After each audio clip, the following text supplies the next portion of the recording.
Ayan, mga naglalakad. So ang nangyari ay ayan, so tinamaan ng malakas na balod.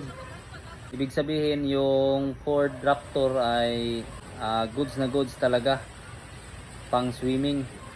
So yun mga kalagnot dala ibot, no, meron tayong gagawan ngayon ng reaction video dahil sa maraming nagtag sa akin sa video na to. So about sa sasakyan na tumawid sa baha. Dahil sa panahon ngayon na laging umuulan at laging bumabaha, sa mga nagmamay-ari ng sasakyan dyan ay magkaroon kayo ng idea at makapag-isip-isip muna kayo bago nyo ilusong sa baha yung mga sasakyan ninyo. Panoorin muna natin yung video na to bago natin bigyan ng hatol kung ano ba yung mga masasabi natin dito. So dyan kayo manood at dito naman ako. So ayan, kita natin yung Ford na to na goods yung engine kasi inararo lang niya yung baha. So ibig sabihin ay okay talaga yung sasakyan na Ford Raptor.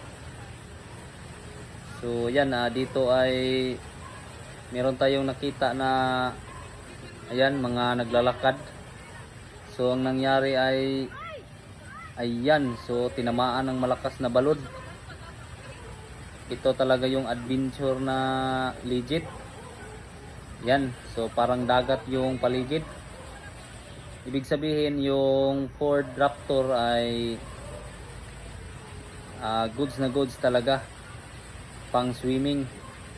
So dito banda ay medyo apiki na yung kahimtang ng sasakyan nila. Ayan, parang pambot lang na umuusok yung tambutso dito. Ayun, so bigla nang humina yung balod sa unahan. Parang iniinda na niya yung sakit. So dito nga ay parang nawala na bigla yung RPM. Ayan, so ayun, so tumirik na talaga. Biglang namatay yung engine. Yan, so kita yung kahimtang. So ngayon, ano ba yung posible na gagawin dito? So ngayon, lesson learned. Ano ang dapat na gawin? So siyempre ay ituto yung sasakyan para ipadala kung saan man dapat ipadala, kung saan aayusin yung sasakyan. So una nating iisipin, dahil modelo yung sasakyan at saka Ford pa, ay maiisip natin na dalhin sa kasa. So siyempre ganoon naman talaga. Ang tanong, magkano ba dapat yung magagastos sa ganong sitwasyon? So estimate lang muna tayo base sa mga naging customer natin sa mga nabahaan na sasakyan.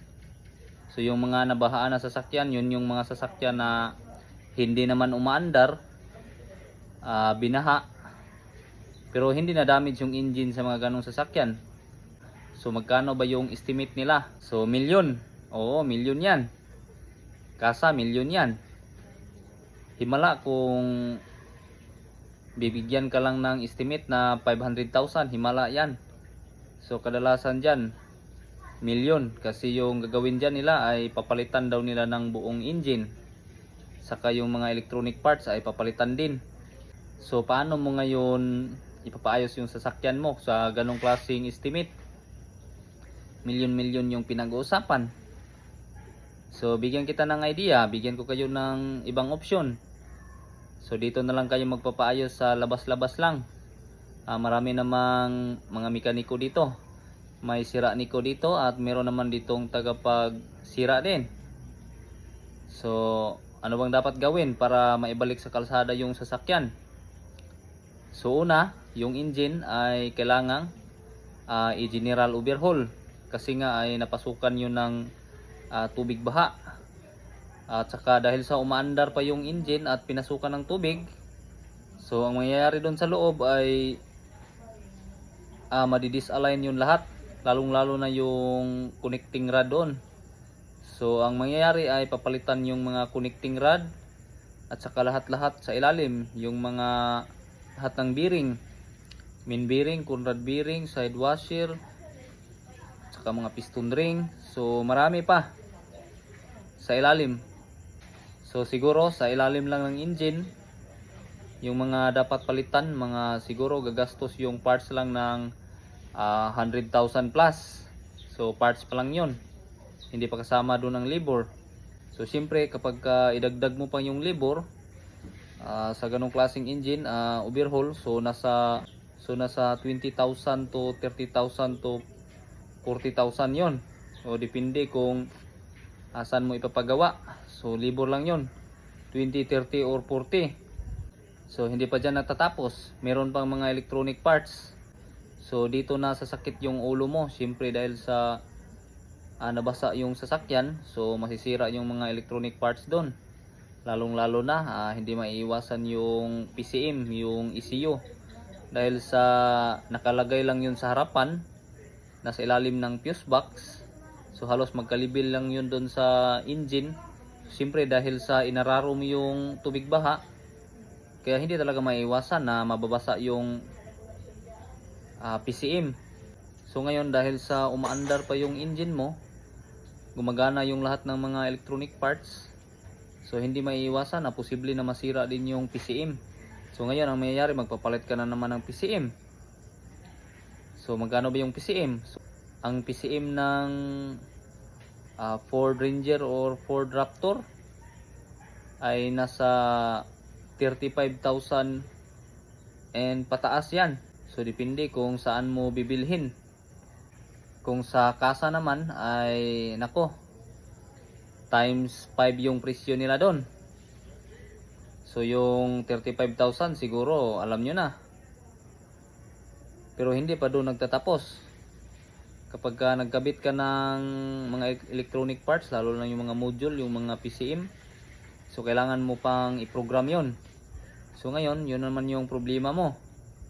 Maghahanap ka na naman kung sino yung makakapag-program nung ipapalit mo na electronic parts o PCM. Lalong lalo na dito sa atin sa Mindanao o saan, ilan lang yung mga nakakapag-program ng Ford. Kasi yung ginagamit ng Ford sa pag-program ay FDRS. So gaya na lang nito. So yung ganito, ilan lang yung may mga ganyang gamit na mga technician or mekaniko dito sa atin sa Mindanao. Kaya sasakit na naman yung ulo mo kung saan ka magpapaprogram. So magkano ba yung program? So yung program ay nasa 50,000 to 35,000 pesos yan. So depende pa rin kung saan mo ipapagawa yung sasakyan mo.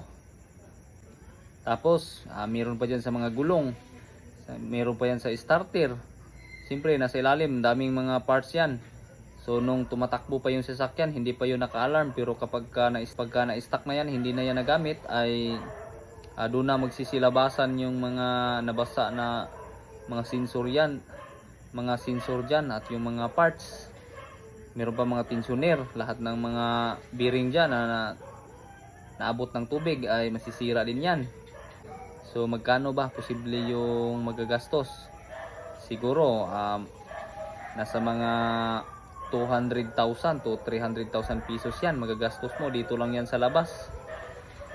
Kasi pag pinasok mo yan sa kasa ay 500,000 yan o aabutin ng milyon. Ito yung dahilan bakit nung napanood ko yung video ay gumawa talaga ako ng reaction video. Kasi ganun yan kaimportante, lalong lalo na paalala yan sa mga kababayan natin, sa mga drivers natin dito. Kaya sa mga nakapanood ng video na to ay sana meron kayong napulot na idea dito para naman hindi maging busy yung lagnot na laibot natin. Kaya hanggang dito na lang tayo. Maraming salamat. Peace out.